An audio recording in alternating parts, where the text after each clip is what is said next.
Hampshire. Joining us now is Nan, that's N-A-N, not Nancy, Nan Hayworth, former Republican congressman in New York, and she has been stumping the state for Carly Fiorina. Nan, good to have you with us. Great to be with you, John. Good morning. Now, listen, I thought Carly Fiorina got royally screwed in the debate Saturday night. I couldn't believe that we're letting media choose who the nominee is. I've had her on my show many times, and I really thought that was a disservice to the voter, and I don't think big media should be choosing who our nominees are. What say you? Well, I thoroughly agree with you, and another friend made a point yesterday that they shouldn't be choosing the debate moderators either. I mean, who's running this process? But the fact of the matter is, John, that it was fairly obvious when you watched it, for those of us who watched or listened to the debate on Saturday night, that, right before the Super Bowl, it was like watching a team that didn't have the wide receiver, didn't have the kicker or the quarterback. It wasn't complete. Carly Fiorina earned her place on that stage. She got more votes than Governors Kasich or Christie, and should certainly have been there. But I'll tell you what, she has not let that deter her from, as you know, John, from going on with great grace, dignity, intelligence, and a wonderful reception by the voters. And I agree. I think she's going to have a great day today. Okay, now define a great day, because, look, Nan Hayworth, we're playing the expectation game. Carly Fiorina registering, about 3, 4, maybe 5%.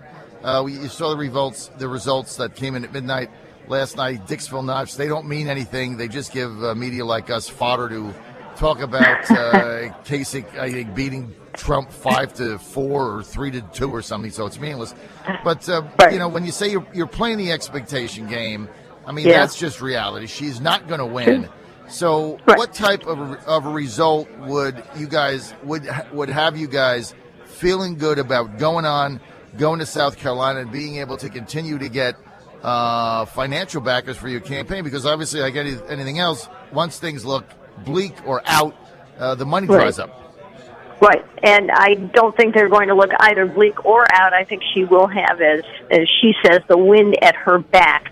John and Carly said it many times, but it's true. She started out essentially 17th out of 16 in this race, and name recognition does build gradually. A place in a voter's mind builds gradually, and as you know, 8 people have dropped out of this race.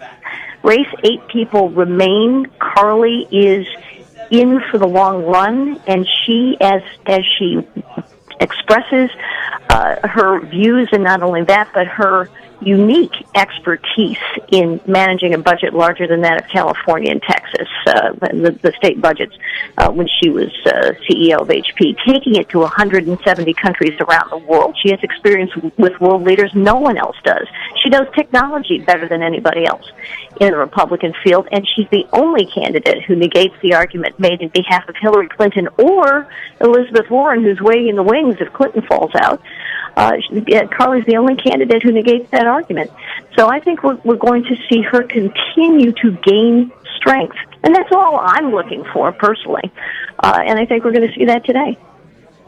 Okay, Nan, I hate to put you on the spot, but you have to give me a definition of gain strength. I mean, is that 3%? Is it 4 or 5? Is it for the other governors? I mean, give me a definitive answer here. So our audience, when we're watching tonight, we can say, okay, good night, Fiorina. Right. Obviously, finishing last is not a good night.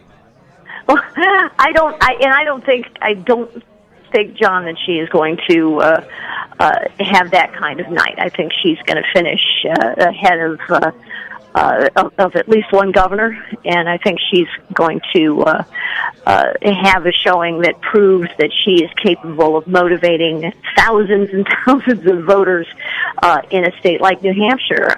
And I have seen it certainly on the ground. I've seen it in talking with people. You can imagine we've been manning the phones. I've been manning the phones.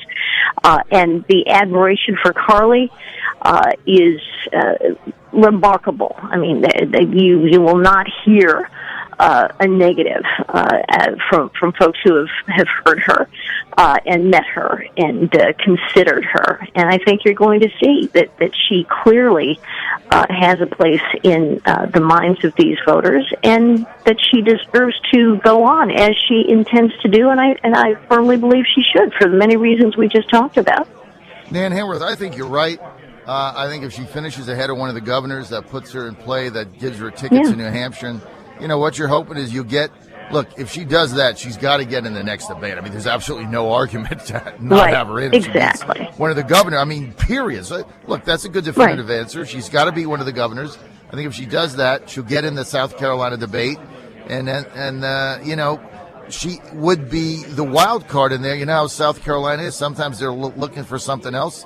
She could have a good showing there and then move on. So that's not a bad strategy. But no, John, I agree with you. And go ahead, please. No, Nan, go ahead. Well, I was gonna just suggest, if everyone, really truly, John, if everyone who thinks well of Carly, who says, "Gosh, she's really something," if every one of those people votes for her, she will do extremely well today, because she is so well thought of by people. And I think, you know, the one thing that I would urge voters not to do today is kind of this, meta-analysis. Well, you know, so-and-so's moved up in the polls and blah, blah, blah, you know. Therefore, I should vote for that person. Vote for Carly. If you think Carly is the best person, vote for Carly. I mean, I think she's got a great number of votes coming, but it is amazing the well of potential that we could tap into today if everybody who really thinks she ought to be our candidate votes for her. We're with Nan Hayworth. She is former Republican congressman from New York, and she is one of the enthusiasts now for the Carly Fiorina campaign, working hard here for Fiorina in New Hampshire. Nan, I got another question, and by the way, thanks for getting up early and joining us here. We're live in New Hampshire, in Manchester, the center of the political universe right now in America, at the Radisson Hotel. It certainly is, at the Talk Media News Network Radio Row. Nan, and Carly is our North Star in that universe, John. That's why I'm up this early and happy to be. Well, look, I love your attitude, and you've certainly been fighting.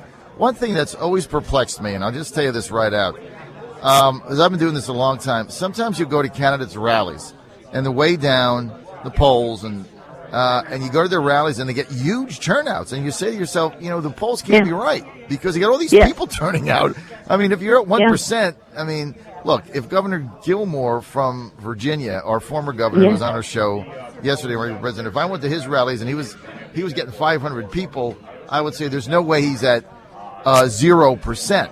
So I went to 2 Fiorina rallies over the weekend, and I mean, places, both of them were packed. So you gotta say to yourself, there's got to be something going on here. Oh, and John, I've talked with people at these events, as you can imagine, and they are packed, and people walk out having been inspired and impressed. I got a call. I'll give my card to folks. I feel very strongly about Carly, so I give my card with all my personal contact information. Give me a call. And a great fellow called me yesterday and said, "Nan, you got me. And Carly's got me. What can I do?" And this is the kind of enthusiasm that we see coming out of these events. And this is someone who just made up his mind yesterday afternoon, John. And I think you're going to see, famously, we know this. New Hampshire voters, rightly so, make up their minds. Certainly won't be. They won't be. They won't be railroaded into making an early decision prematurely before they've given it all thorough consideration. And Carly Fiorina is, for all the reasons we talked about, between her international experience, her experience as a businesswoman who had to make tough choices and did over and over again, was responsible for them, and her decisions have been praised in the fullness of time as showing foresight. Someone who knows technology in ways that no other candidate does, someone who will walk into the Oval Office with the full set of capabilities, having headed the external advisory committee for the CIA. She knows what she's talking about. She knows what she's doing. She is someone we can put our minds at ease with her in the Oval Office, because we will know that this country is in extraordinarily good hands, and also in the hands of someone whose heart is as big as the world, a mother who lost a daughter to addiction, a breast cancer survivor. Someone who, when she speaks with audiences, that's the other part of it, John, and you know this, having seen her, she relates on a personal level in a very moving way, and she means it. She takes people's hands in hers, looks them in the eye, and says, I understand what you're going for, and I am running because I know I can help make it better. Well, there's no question she's a very compelling candidate, a great speaker. We'll see how it goes. I agree with you. Nan Hayworth, former congressman from New York, Carly Fiorina, enthusiast and surrogate here in New Hampshire. I agree that you're going to see some surprises tonight. A lot of New Hampshire voters make up their mind, as you know, Nan, in the final day, in the final hours. Exactly. Right. I could give you a number of examples. In 2000, George Bush and John McCain were in a dead heat in New Hampshire. McCain won by 23.